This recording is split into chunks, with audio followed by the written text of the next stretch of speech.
The Amazing Hypnotic Bedtime Story, Chapter 2.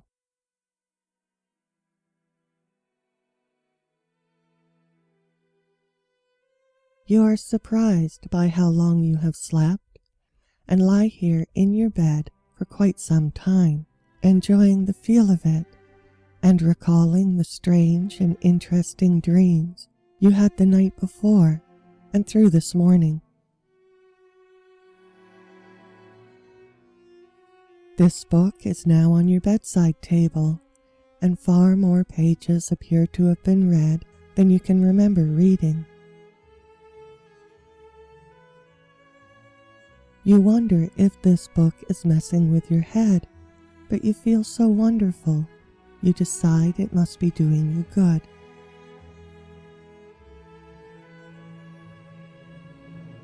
It has been a long time since you have felt so completely happy and carefree without even the slightest doubt or worry to interfere with your good time.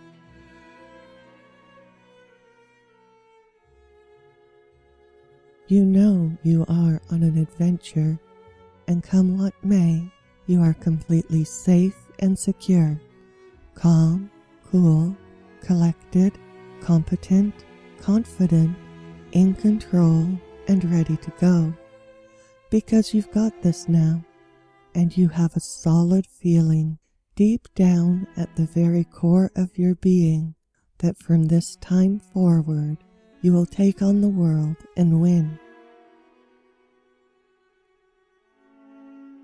The first thing you would like to win is some breakfast, because you are very hungry, so you get out of bed to make your first adventure of the day happen in the kitchen.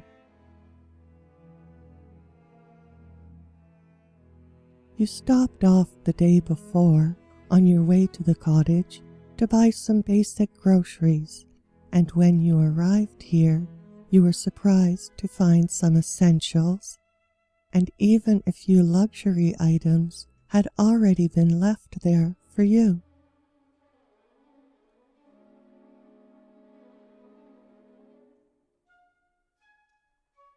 I am not sure what would be the right thing for you to eat, so I am going to leave you to make your own breakfast of whatever it is you think is the best thing for you, if you would like to feel healthy and be at your best for the rest of the day.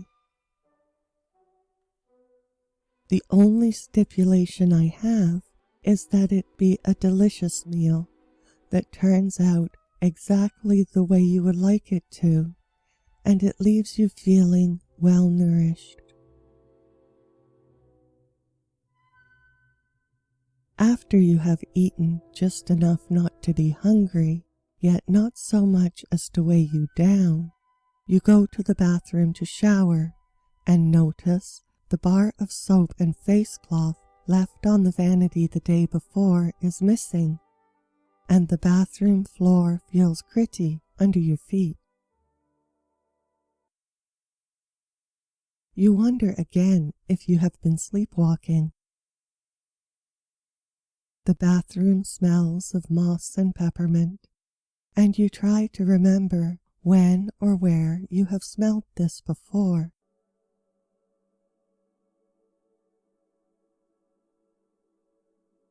It is a friendly smell that reminds you of someone or something you like, but you just can't put your finger on where you have smelled this before.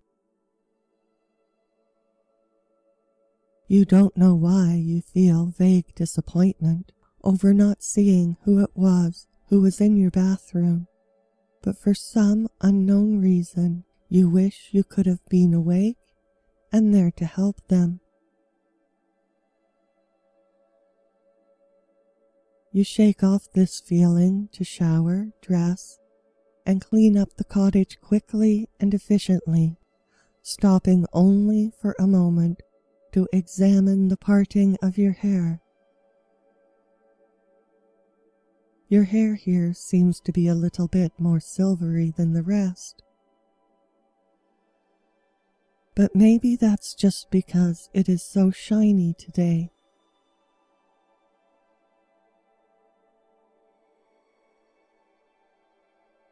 The water here is doing wonders for the condition of your skin and hair. You feel marvelous and look fantastic.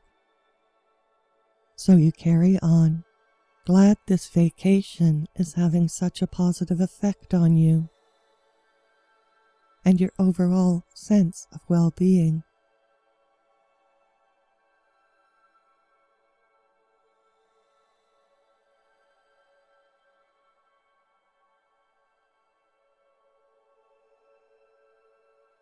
You go outside to stand in front of the old well, checking quickly to make sure it is filled with dirt, old bricks, and stones. And it is as it should be.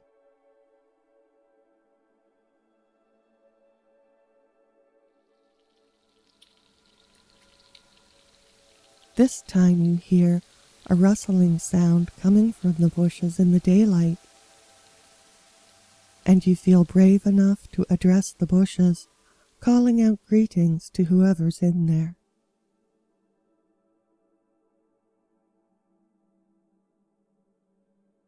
A quiet and unsure young man's voice says hello back to you.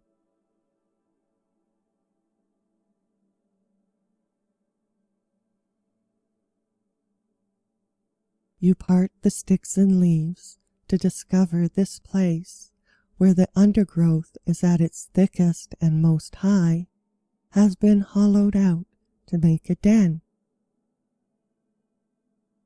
And on the leafy floor of this den is a teenaged boy with unusually silver hair for one so young, and coal black eyes staring at you wide with apprehension.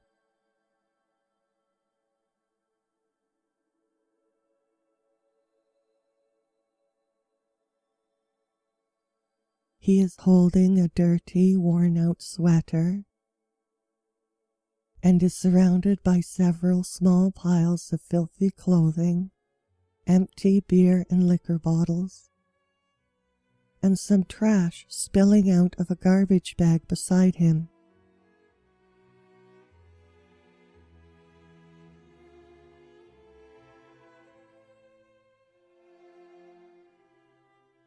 He is wearing the gray uniform you recognize from your icicle dream, and you feel as if you already know him.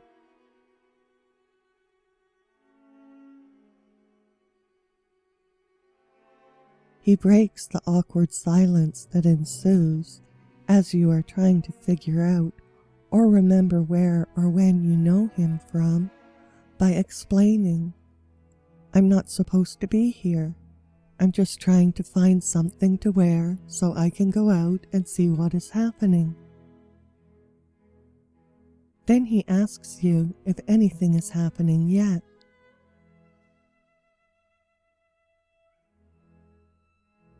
You say you don't think so, but aren't sure. Then ask him where he is from. He says he is from the other side of the wall that hasn't been built yet, and adds that he really should go before he messes something up. This is when you hear Annabelle from next door calling out to you as she makes her way along the white gravel path from her driveway to the well.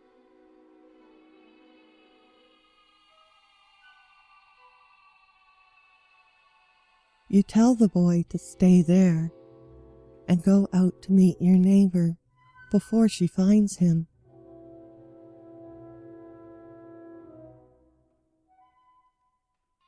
You hear the bleating of sheep before you see her, and when you do see her, you see she has 2 fluffy white sheep with her.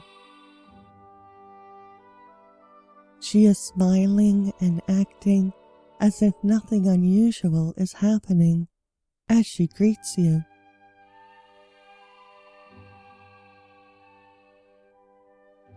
She says she is going to take her dogs for a walk on the beach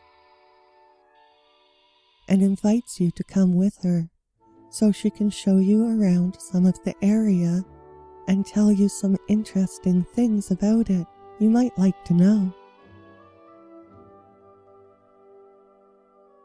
You look at the sheep and wonder if perhaps she is somewhat soft in the head.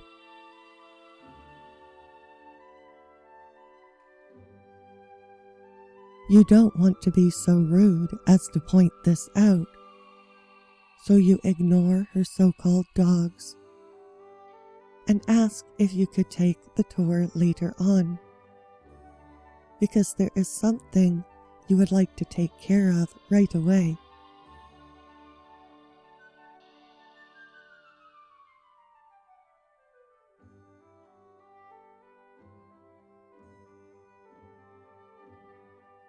Annabelle laughs and waves her arm towards the back of the property, saying, "He will be gone by now," and then just stands there grinning at you. You check back in the bushes, and she is right. He is gone, leaving his garbage behind.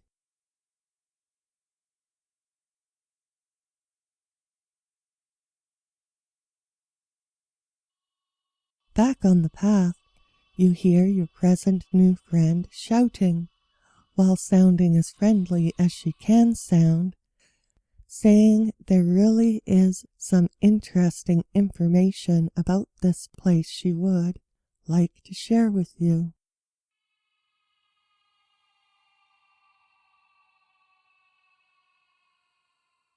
You are feeling curious, so you go with her, hoping she can explain some of the oddities you have experienced.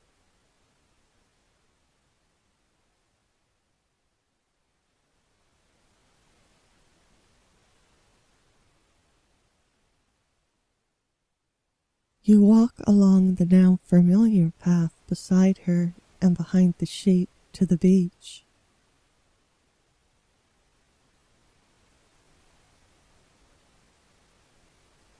The beach is deserted save for an occasional dog walker who actually does have a real dog or dogs and does not treat Annabelle's sheep as if they are anything other than dogs. She has chosen to walk east, away from town and towards the point. And you go along, listening carefully to the sound of her voice as she speaks to you, telling you interesting things about her home here.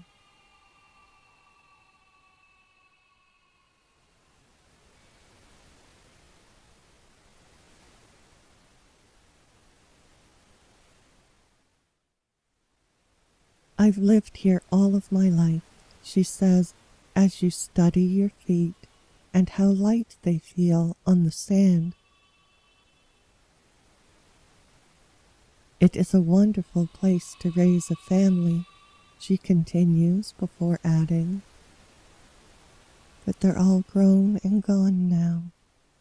Her voice trails off for a moment, and you feel sorry for her.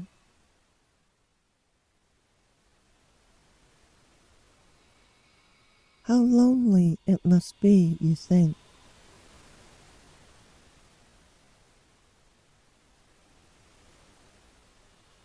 I'm not lonely, she corrects you, as if she can read your mind.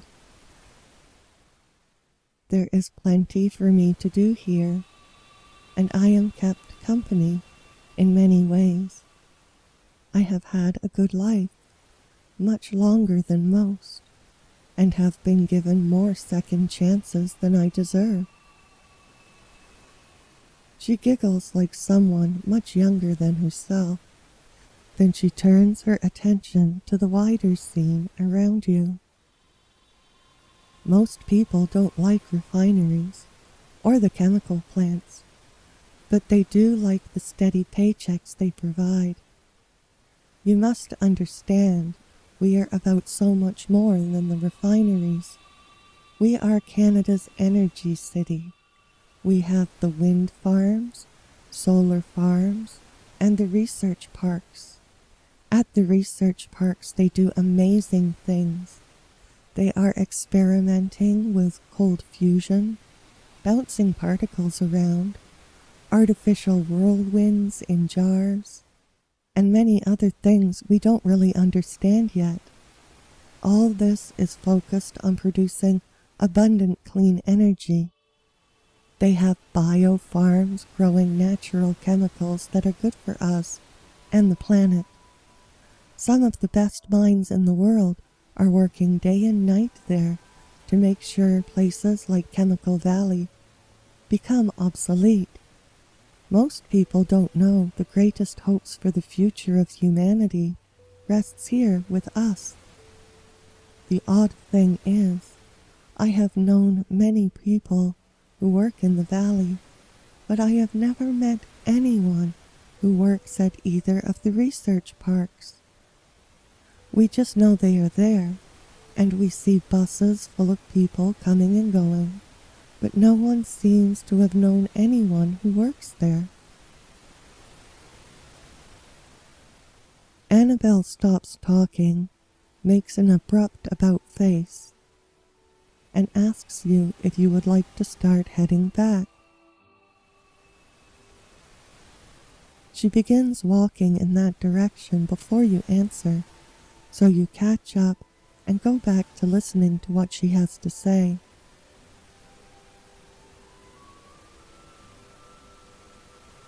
I'm sure you have noticed the pretty rocks, she says, gesturing towards the smooth white stones that dot the beach. They are made mostly of crystalline stone called dolomite, and some are made of quartz. We are walking above a giant deposit of layered dolomite, salt, and quartz, going all the way from the river to Kettle Point, 26 miles back yonder. It's a few miles wide and goes down into the ground several thousand feet. I've always thought it was a strange coincidence that an oil refinery would be built here. Over a century ago, oil was found in Petrolia, about 20 miles southeast of here, and the plank road was built to bring the oil to the river's edge, where it could be refined before being shipped off to the few who needed it before there were cars.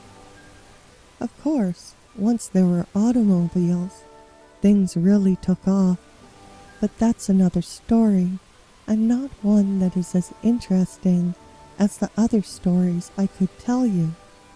What is very interesting is quartz, dolomite, and salt make for a perfect container for natural gas, crude oil waiting to be refined, and all of the products of the refining process. It holds them right there, and they won't leak through. During the 50s, they pumped water down through the rock, washing away most of the salt, and filled the resulting caverns with massive quantities of fossil fuels. In short, we are walking on top of North America's largest energy reserves. The widow now chuckles and says, "Kind of makes you wonder what one spark the wrong way would do." And she laughs out loud, thinking this is funnier than you do.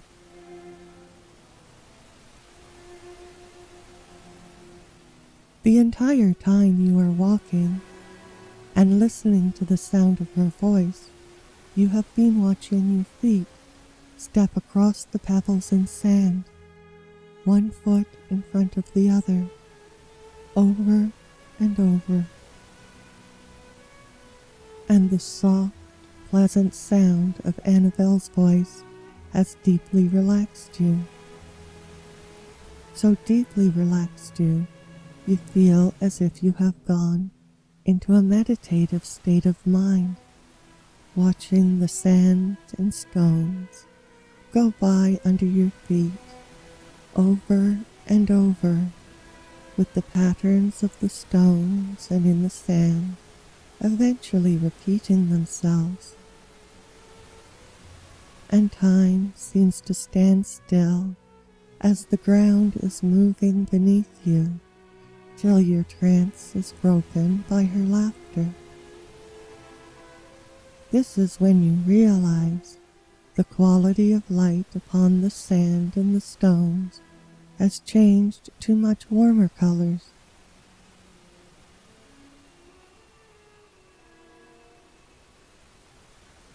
And you look up to see the sun is setting in the most beautiful way.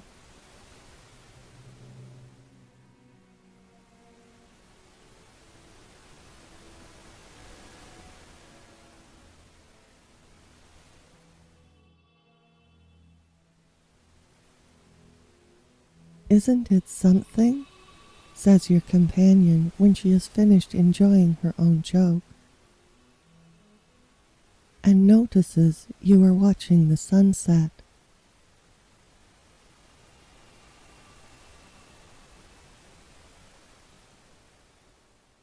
You don't answer. You already know. Annabelle doesn't need your input to keep the conversation going.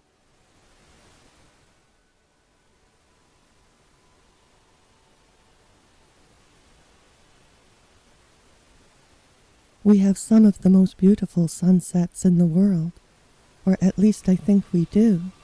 There is an old rumor that the National Geographic placed Sarnia on their top 10 list of best places to view a sunset, but most of the towns around here claim the article was about them, and I've never seen it, but I see how the rumor was started. Isn't it stunning?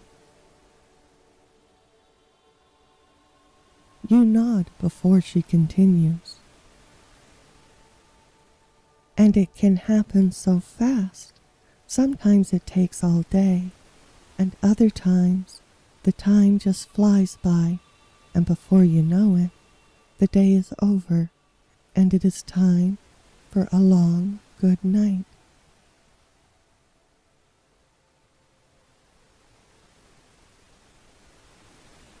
You have turned your attention back to your feet and the way the sand moves under them, and allow yourself to zone out, letting Annabelle chatter on, because it is so pleasantly relaxing for you to do so.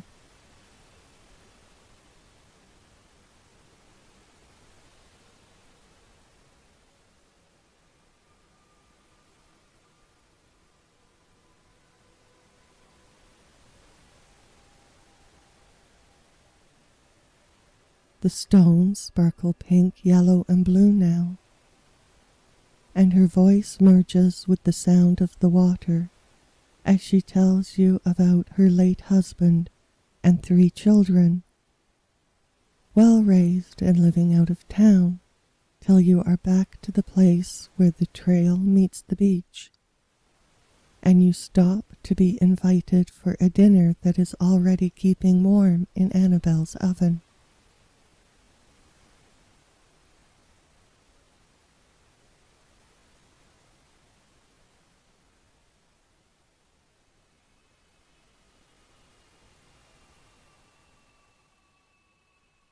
This is an invitation you accept because your friend looks like someone who is likely to be a good cook, and you are on vacation and don't feel like cooking for yourself.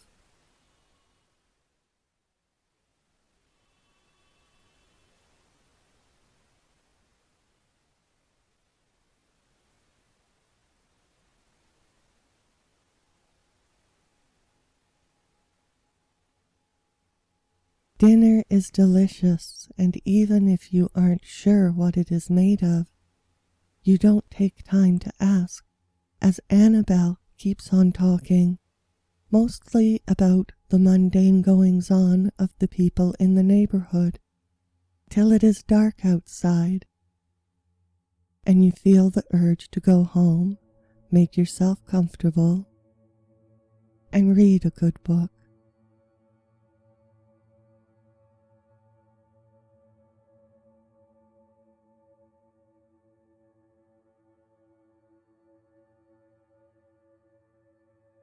Before you are on your way, you interrupt the one-sided conversation to ask about the boy in the bushes. You ask her who he is and where he comes from.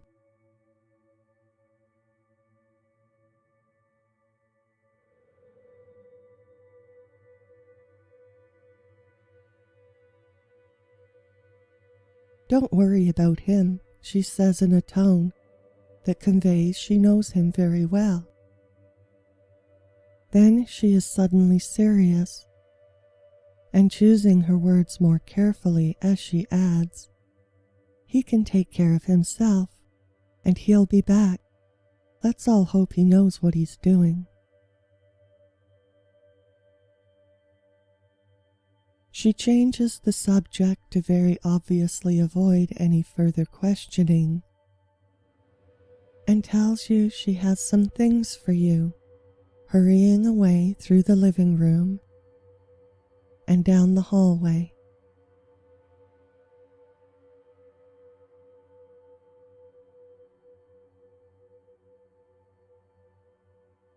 She returns holding a face cloth, a bar of soap, and a pair of scissors in one hand, and the other is carrying a plastic bag that contains some clothing.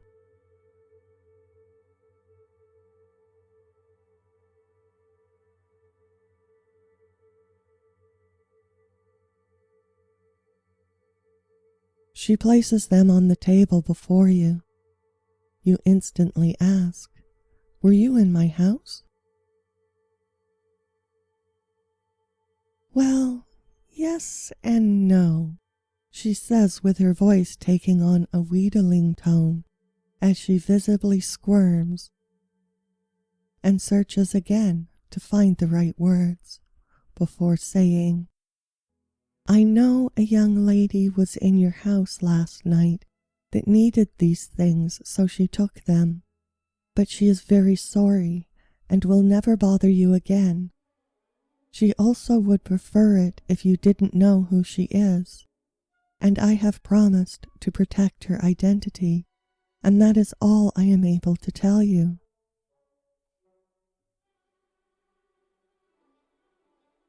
You pick up the items, thank Annabelle for the meal, and tell her how tired you are, so you can go home and rest now.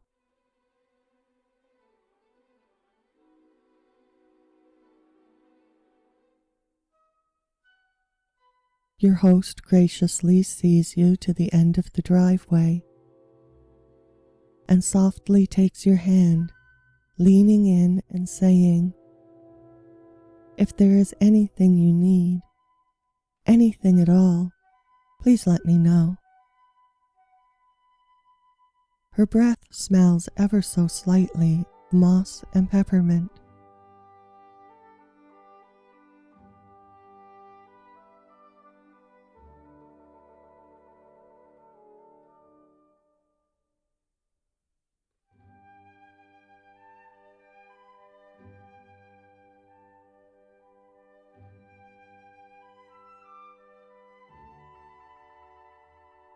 You say you will call on her if you are in need before departing and making the rest of your way home alone to go back to your cottage and look for your book.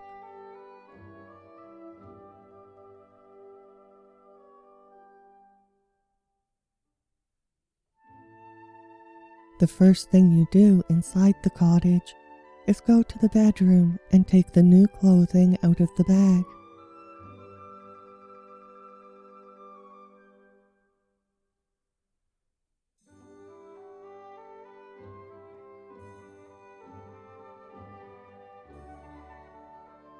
You have been given a new shirt and pair of pants, very similar to a shirt and pair of pants you already own.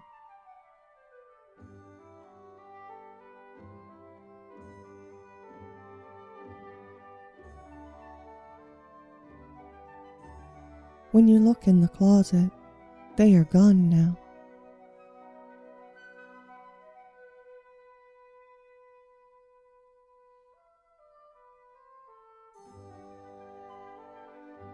In the living room, the book is on a small end table, placed between two rocking chairs that face the back window. One chair is old, painted white, and a little bit scuffed up around the edges.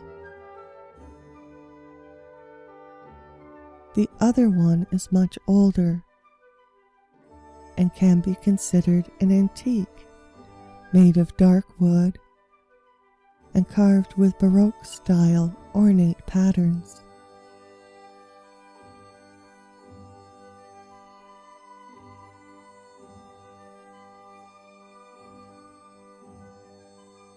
Despite the white one having a colorful lawn chair cushion thrown onto it, the older, darker rocking chair looks more comfortable and inviting.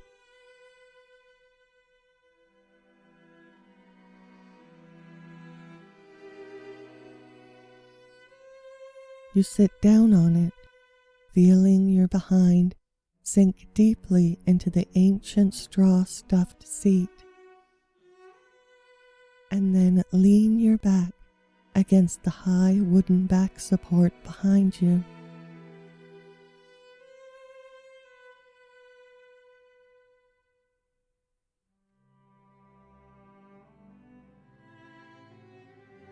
It is hard, but cradles your spine in a way that straightens it, causes it to perfectly align, and gently applies pressure to certain points that pleasantly ache, feeling glad to be put back into place.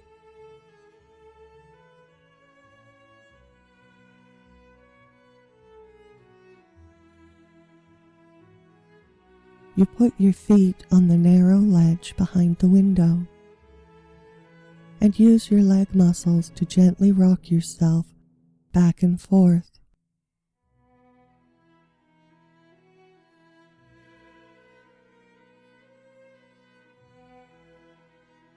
You put the book in your lap, ready to be read in a few minutes.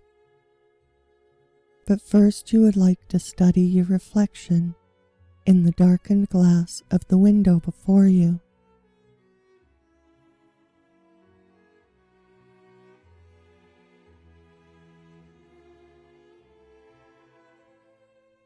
You look really good. So good, in fact, you are having a hard time believing how beautiful you have become.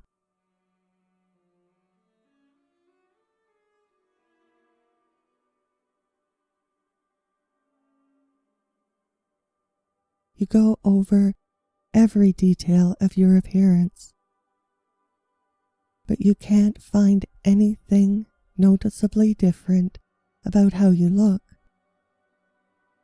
Yet somehow you have become so much more beautiful than you have ever been. And you very much enjoy looking at yourself as you rock back and forth in front of the window.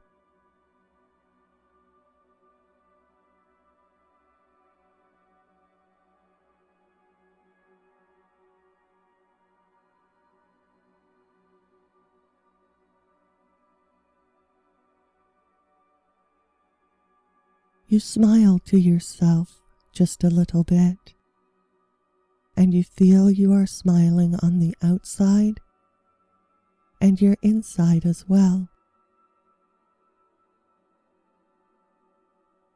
The warm, pleasant feeling in your chest feels like love, and you realize how much you really love yourself right now. And you rock back and forth, back and forth, back and forth, giving yourself a hug around the waist.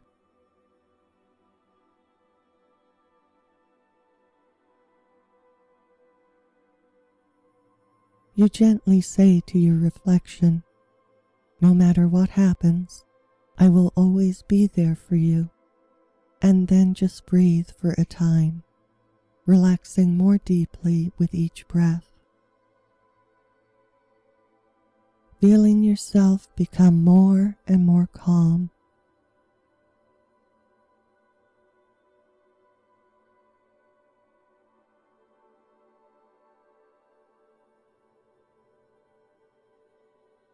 You rest your head against the back of the chair, still rocking back and forth and back and forth, and your eyelids grow more and more heavy as you are looking at yourself in the mirror with your eyelids half closed and a small smile on your face.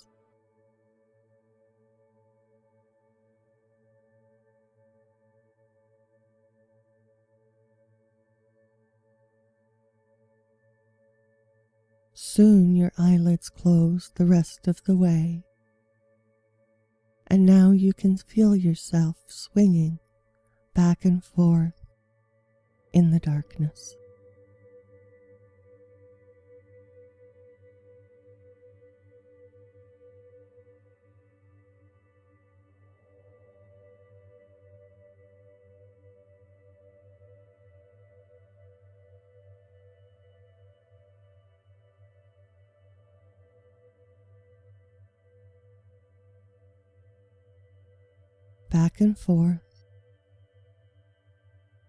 Back and forth in the soft darkness.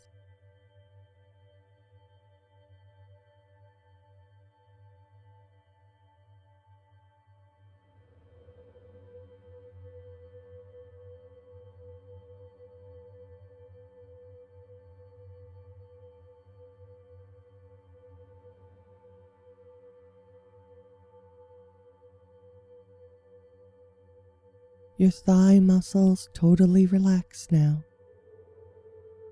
and you are completely still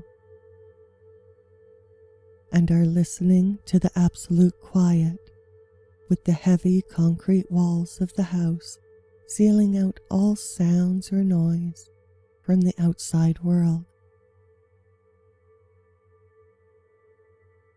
And you relish one long moment of perfect, blissful, peaceful silence.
after what feels like a very long time, you are in just the right frame of mind to read your story and enjoy what is happening to you there with a clean, quiet mind that is able to focus and imagine more clearly.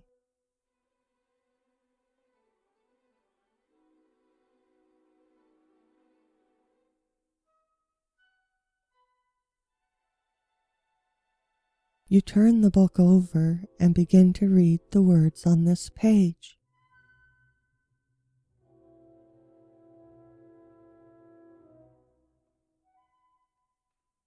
Your eyes glide over them easily,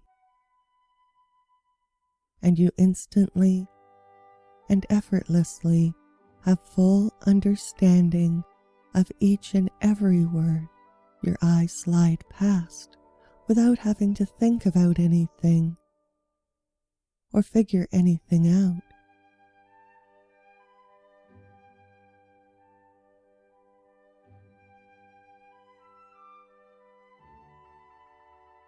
You just automatically know, being fully conscious and aware of every word, without having to pause unless you would like to pause, and focus just on one word. And then you do, resting on one word, because it is your choice to do so. Then it is your choice to.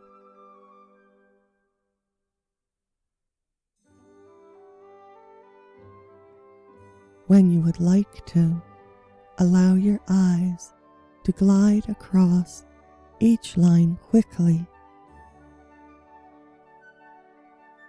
And as you allow your eyes to sail easily across the lines on this page, you imagine how it would be for these lines or these words to scroll across the inside of your mind or your imagination, and imagine or picture how it would be for the letters so quickly forming words that have meaning scrolling across at any speed you would like them to travel, slowing down or speeding up as you see fit.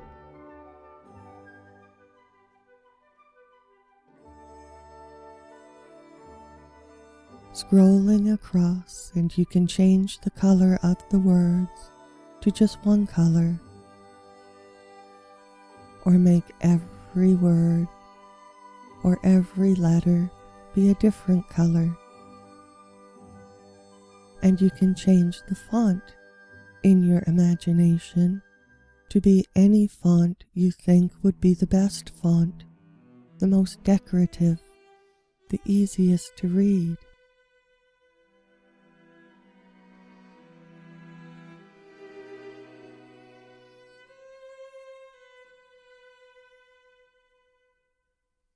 You are having fun now, picturing the words being up or down, in a straight line, or flowing across in waves.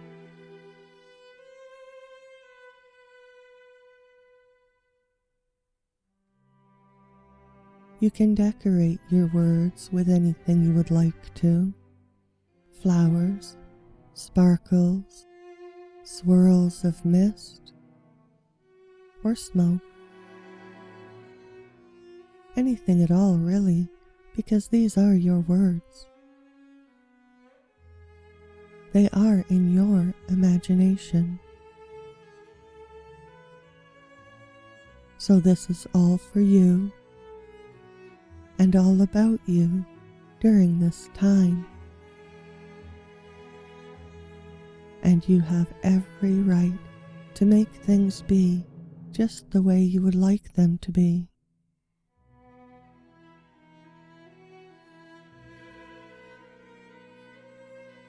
Whatever you think is best is the right thing for you to choose.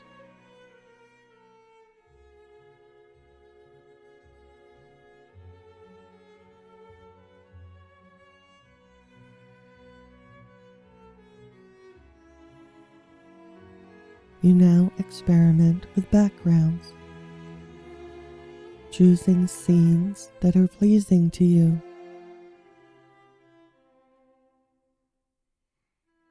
Pleasant night scenery, a magic forest or the beach, a nebula from outer space, multicolored dragons fighting fire with fire. You can make up anything you would like now, because this is, and always has been, your time just for you.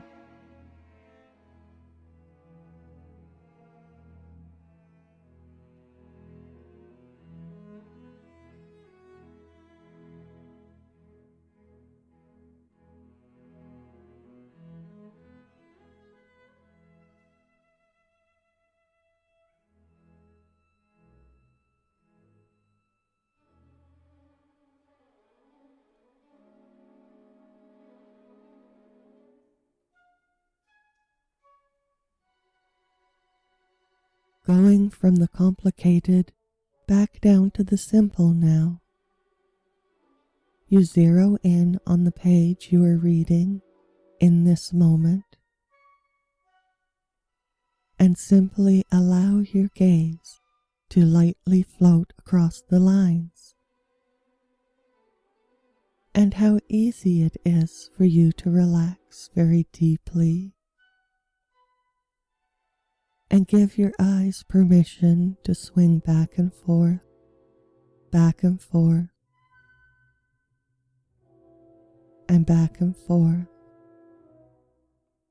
forming a gentle rhythm that relaxes you even more deeply.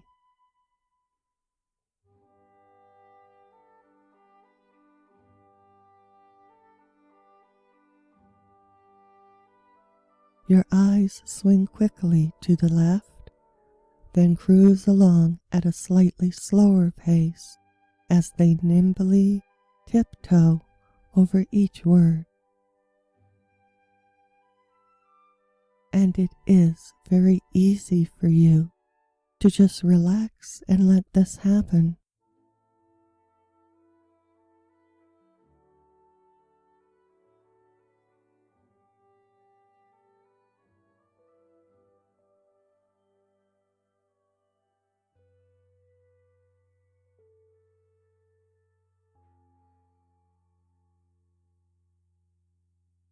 Very easy for you to just relax and let this happen.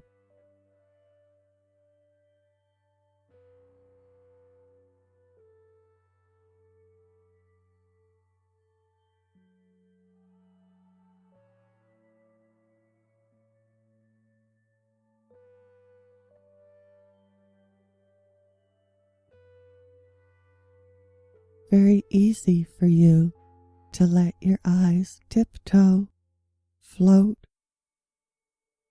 or glide along each line. Then you wonder if it would be just as easy, if not easier for you, to put the book down and let the words slide by or scroll by in your mind without really needing a book at all to relax and be entertained.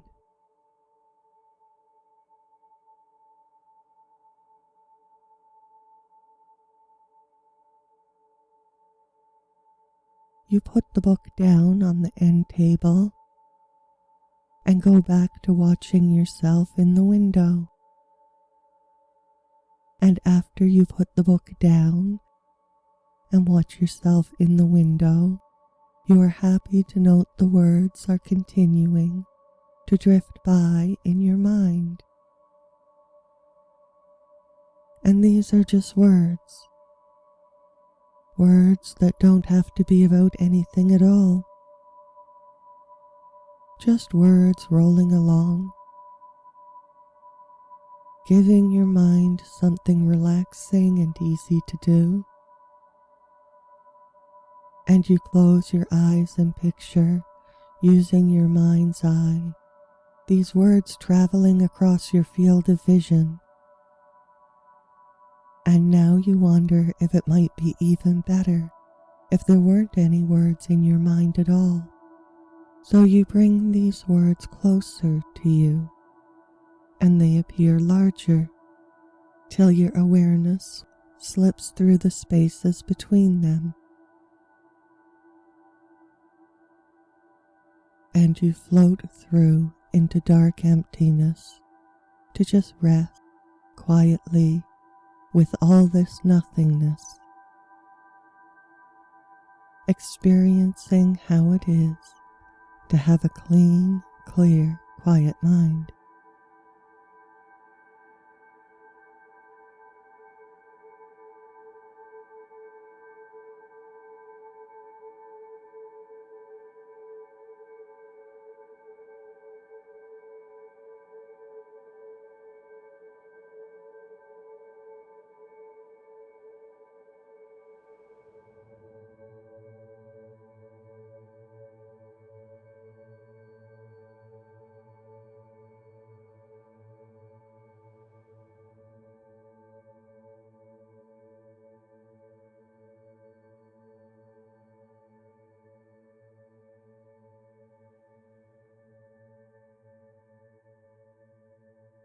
You are feeling quite entertained, doing not much of anything, when you hear a soft tapping sound coming from the back door.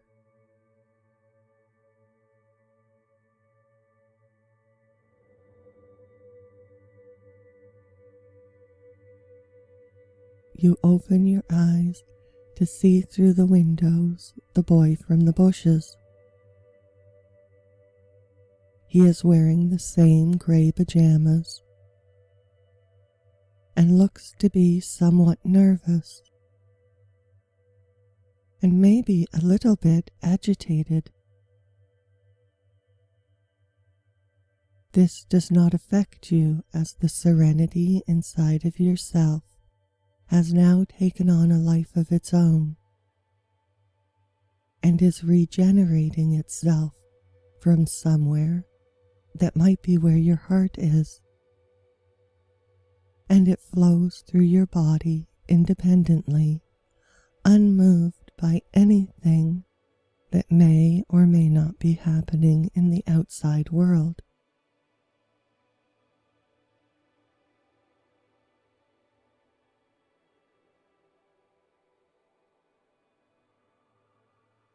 You slide open the door, simply saying, "Yes," with your voice sounding silky smooth and perfectly tranquil.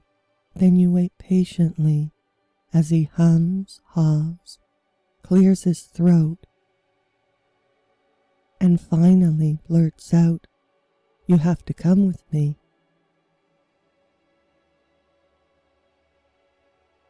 "Where?"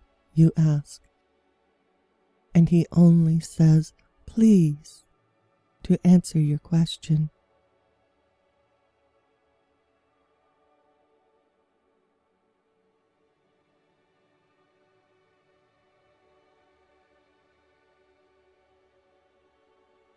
You follow him into the darkness as far as the patio, then stop to ask what this is all about.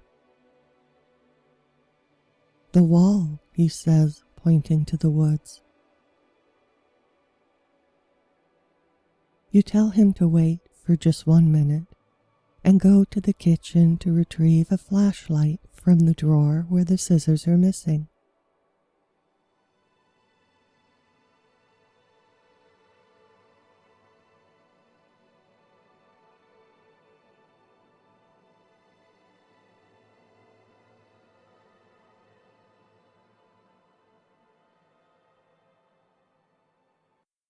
You follow him, holding him in your beam and watching his shadow stretching out long before him on the gravel path.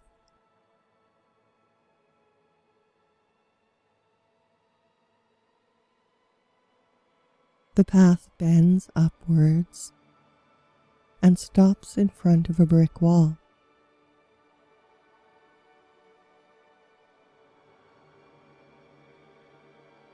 This wall must be at least 40 feet high, and you look along it either way. And as you look along it either way, your flashlight beam fades away into darkness before finding any end to it.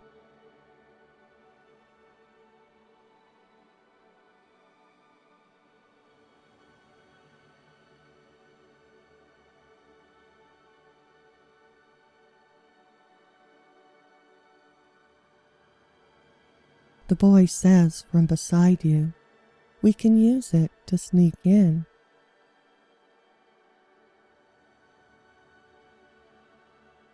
"No, I don't think so," you reply, and it feels nice to be able to say no to someone without feeling any guilt or animosity.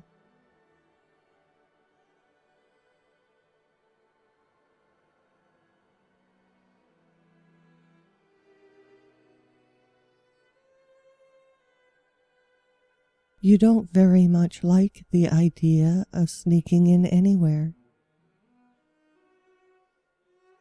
Even if this didn't entail crawling through a tunnel in the middle of the night in your clean white pajamas. So you turn around and saunter back down the path to the cottage.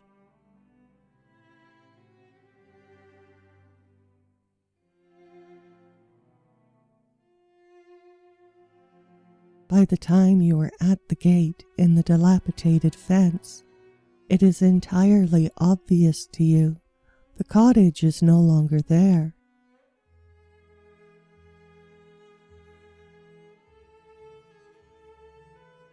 You walk up to a scorched patch of ground where it once was, and examine the area with your flashlight, trying to find anything there that is not flat and black.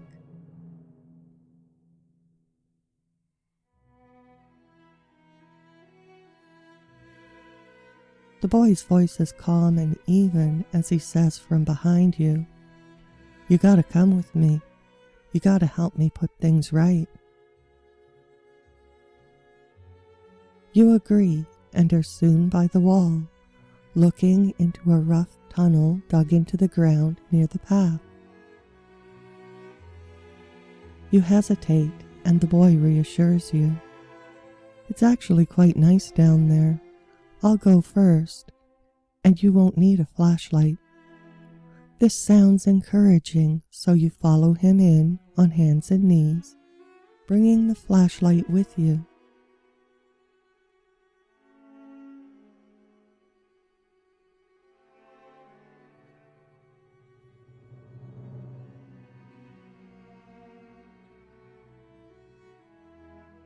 It doesn't take more than a few seconds to see there is no need for extra light, for the way ahead is well lit. So you leave the awkward flashlight behind and carry on, till you enter a larger, more well-built tunnel where you can both stand.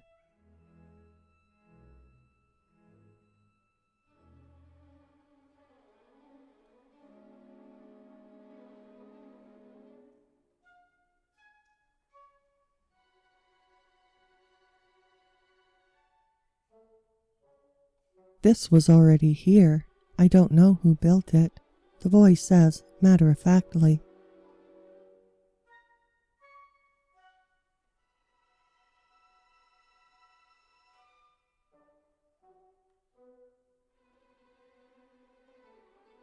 When you ask him to explain further, he answers you by saying, "I don't think anyone can hear us down here, but it might be best if we kept quiet for now."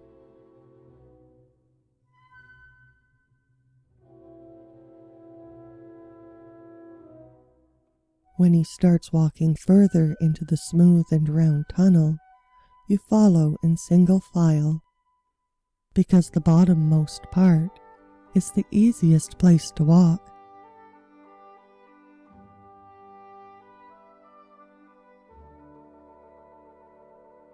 And you think you might have quite a walk ahead of you, because this tunnel goes on, disappearing into a darkness that has no light at the end of it.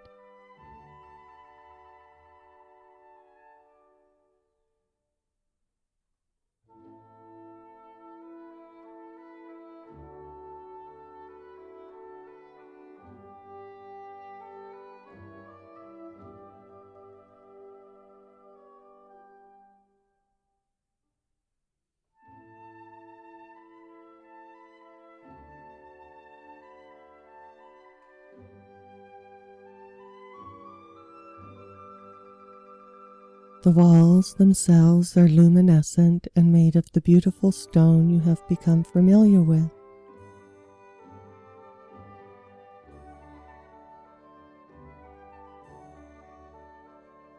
And you are reminded of being in the well.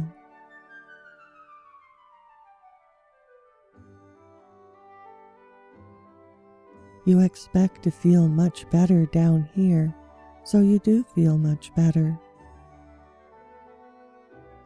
You feel happy and relaxed while walking along at a relaxed pace that is most comfortable to you.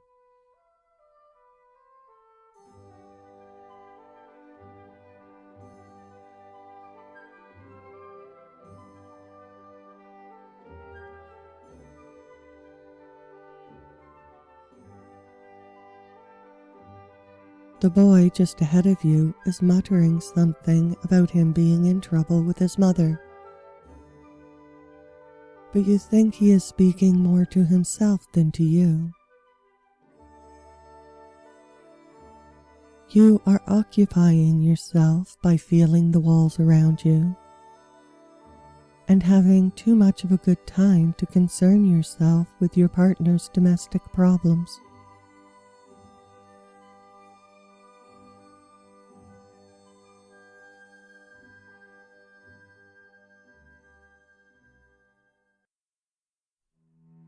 First, you hold out a hand and lean over to trail it along the smooth, slippery, slightly repellent surface beside you.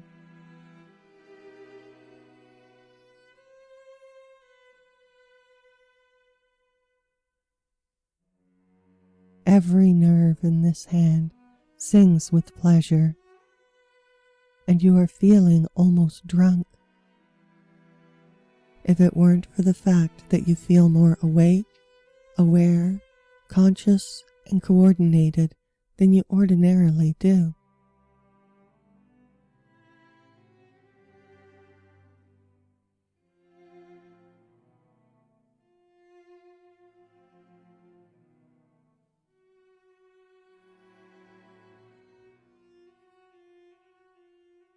You stop to swat at the ceiling, and when your hand makes contact, you hear a popping sound, and a shower of sparks bursts over you, floating slowly and gently down to become marble-sized round stones that line themselves up and roll ahead of you to collide with the boy's feet.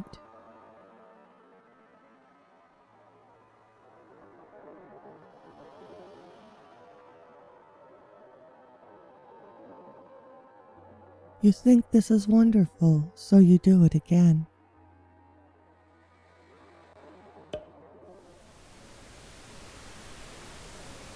The boy stops walking, picks up one of the marble-sized rocks, snorts, and says, "Making babies is fun, but please be quiet. I don't want my mother or any of her cronies to find me down here. Not now. Not like this." Smirking, you promise to behave yourself and go back to quietly following the boy and listening to the really cool sound the marbles are making, rolling ahead of you down the hallway.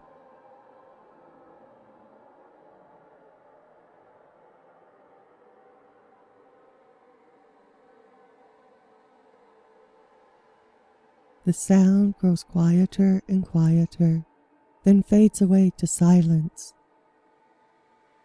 and you see a hole that has been roughly chipped out of the right side of the wall, just up ahead.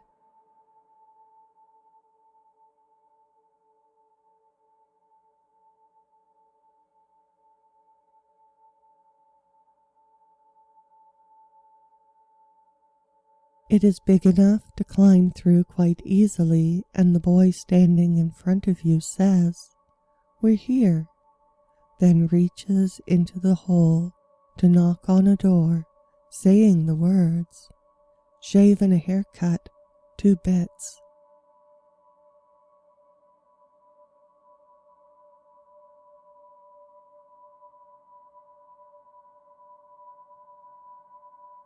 A light that is brighter than the soft glow of the tunnel greets you, and you are invited to follow him in to a room that reminds you of an old science fiction movie, complete with banks of oversized computers lining the walls of this room.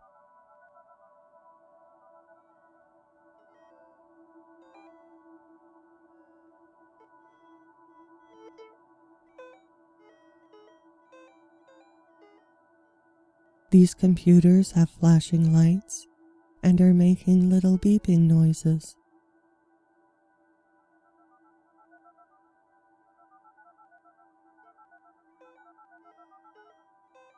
In the center of all this is a pillar of darkened glass bubbling happily and containing a round stone about the size of a basketball that is rotating steadily and glowing white while hovering in the middle of the tube.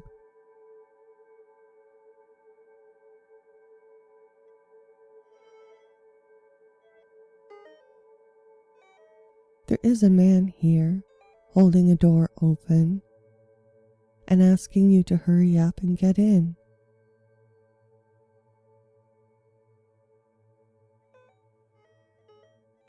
As soon as you are in, the door is closed, and the man and boy slide a heavy filing cabinet in front of it.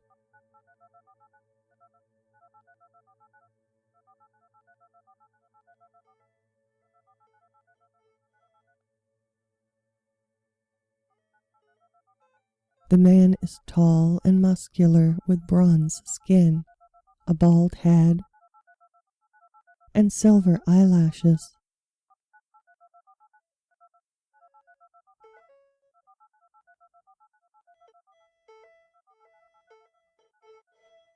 His uniform is silky gray scrubs that look just like scrubs and not at all like pajamas.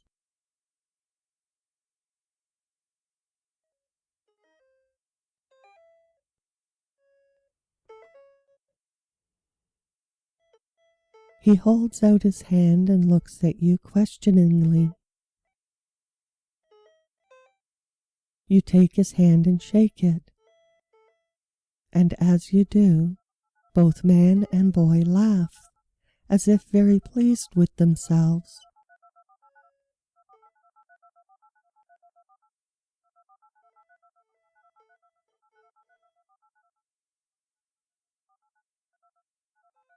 You tell them your name and ask for theirs. The man says, "We don't have names here. We only have addresses and qualifiers, but we can refer to you as a name for now, if you would like."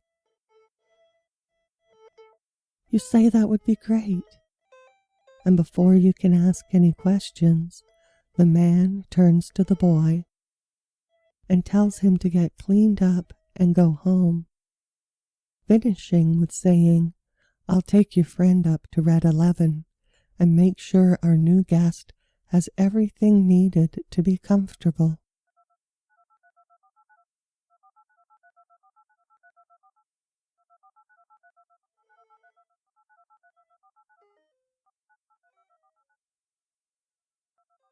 The boy opens an ordinary white door on the other side of the room and goes into what you can catch a glimpse of for a moment. It appears to be a small half bathroom.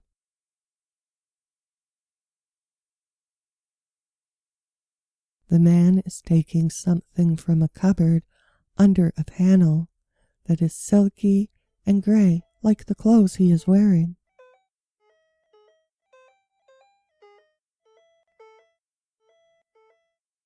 It reveals itself to be a cape as he holds it up for you, and you turn around to let him put it on you and give you the silken cords on either side of the neck to tie for yourself.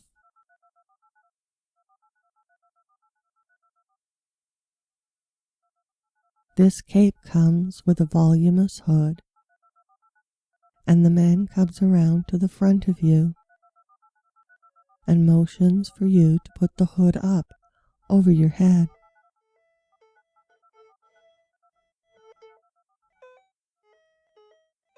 You do, and the man says to you, "I know you have a lot of questions.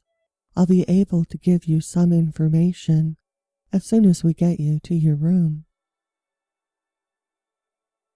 In the meantime, on the way there, I'm going to need you to keep your hood up and your head down. It should be pretty quiet out there this time of night, but if we do come across anyone, don't let them see your face or hair. Don't look at them or say anything, okay?" You ask if you are okay, and the man laughs. "Of course you are," he says, smiling. "There is no danger. It's just folks around here aren't used to seeing people of your coloration, and it's best we let them know what they need to know when they need to know it."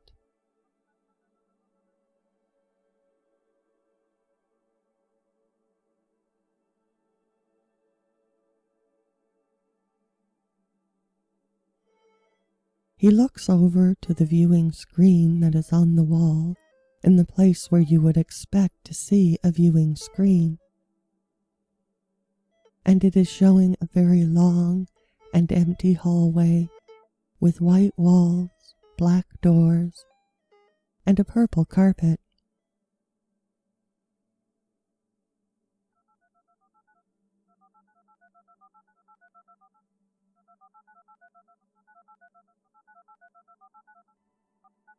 The view slowly pans from left to right and then back again.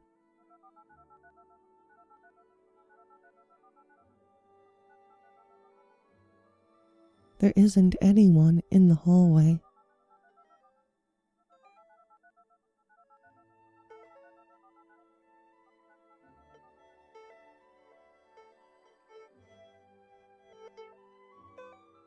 You both look away from the viewer and at each other at the same time. Then the man says that it is time to go.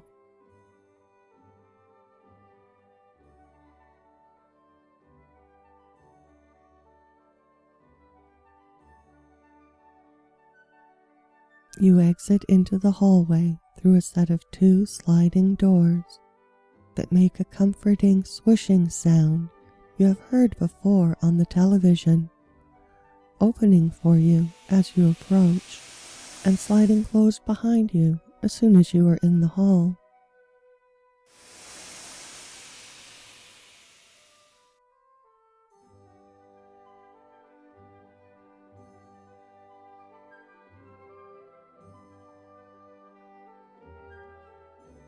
You both turn to the left and begin walking, with you keeping your identity hidden under the cloak.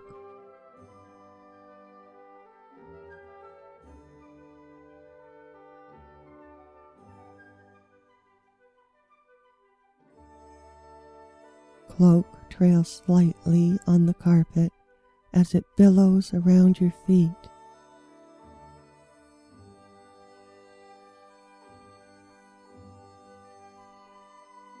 It is made of a material so light it feels as if it isn't really there at all.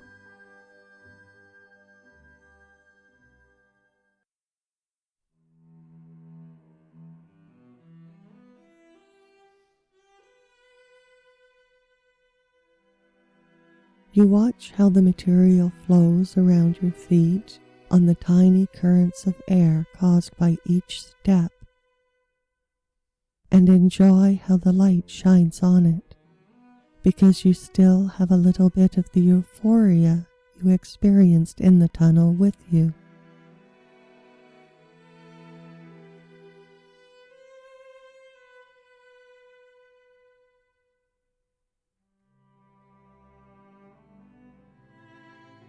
The carpet is cushiony soft beneath your feet, and your footsteps don't make any sound.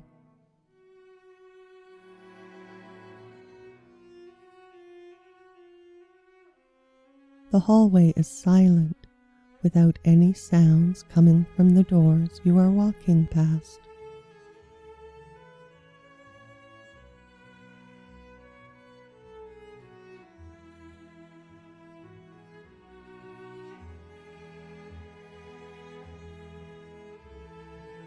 The only sound you can hear is the sound of your own breathing.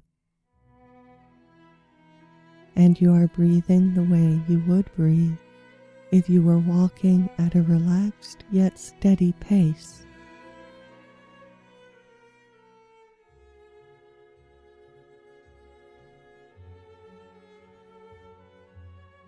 You are walking quickly, but not so quickly as to be forced or hurried. Fast enough to get there as soon as possible without calling attention to yourselves.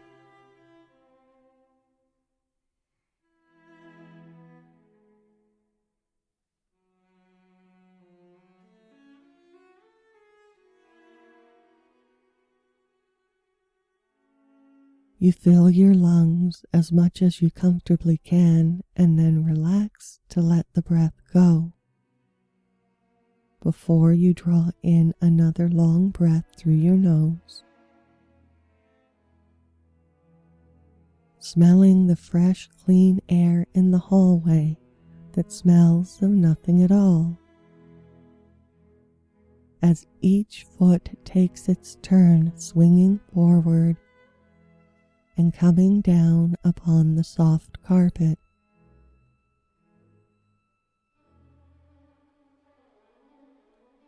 Over and over in a steady, even rhythm, relaxing you more and more deeply with each step.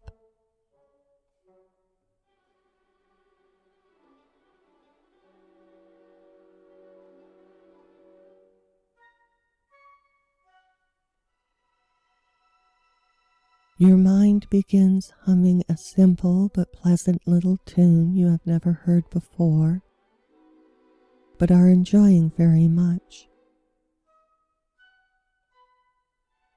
Over and over, in time with your steps. And you soon find yourself swaying slightly from side to side, in time with a natural rhythm that feels in tune with everything that is happening within your own deeply relaxed body. As you are walking along, feeling happy and still just a little bit high.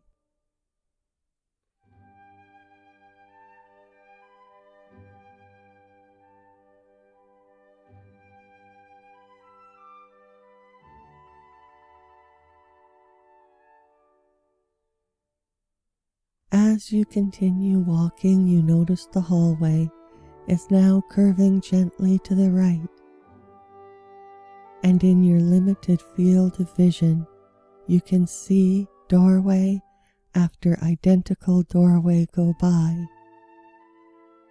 and your companion's feet stepping in time with your own.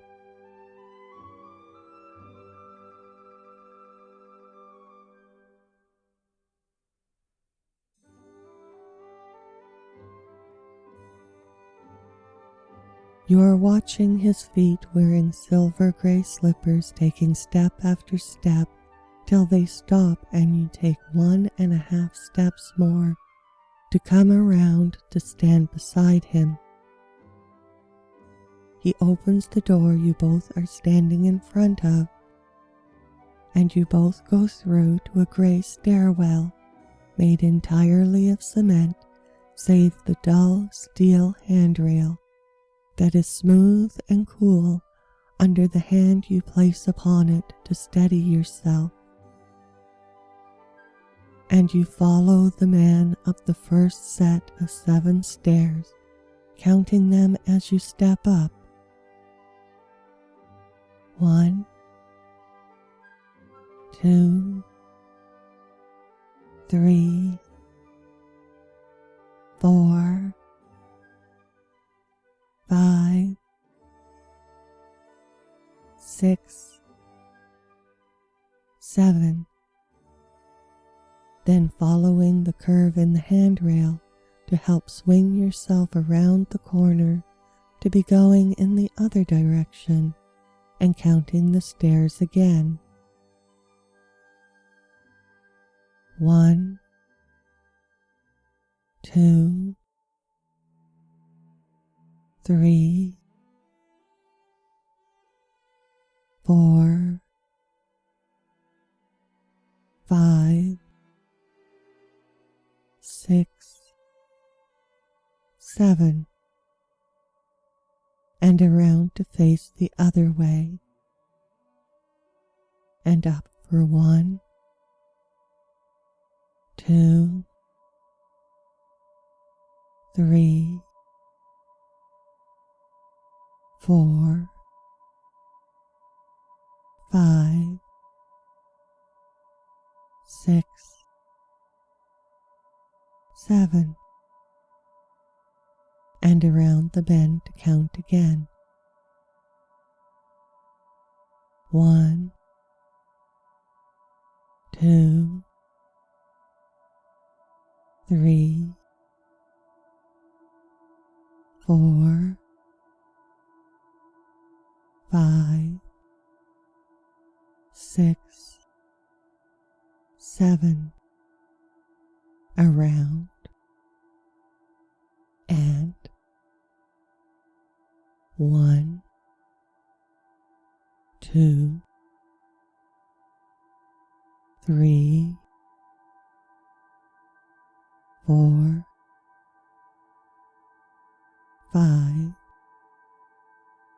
6, 7, and one more time you count up the steps, thinking 1, 2, 3, 4, 5, 6, 7, and then you stop halfway through going around this bend to enter another hallway.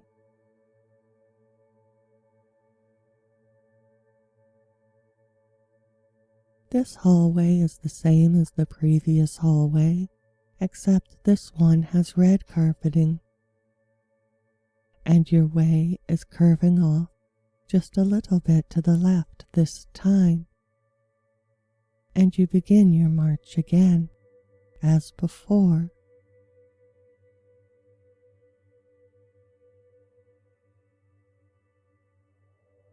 You pull your cloak around you more tightly as you see another pair of gray slippered feet pass you going in the opposite direction,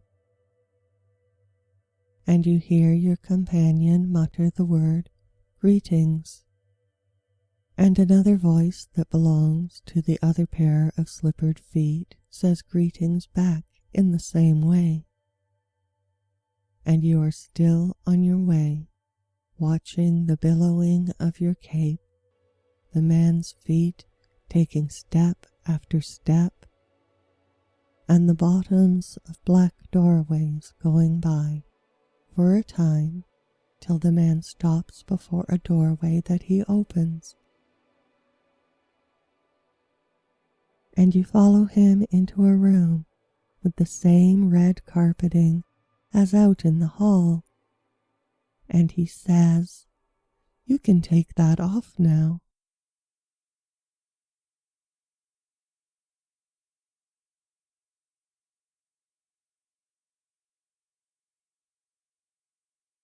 End of chapter 2. Thank you so much for listening.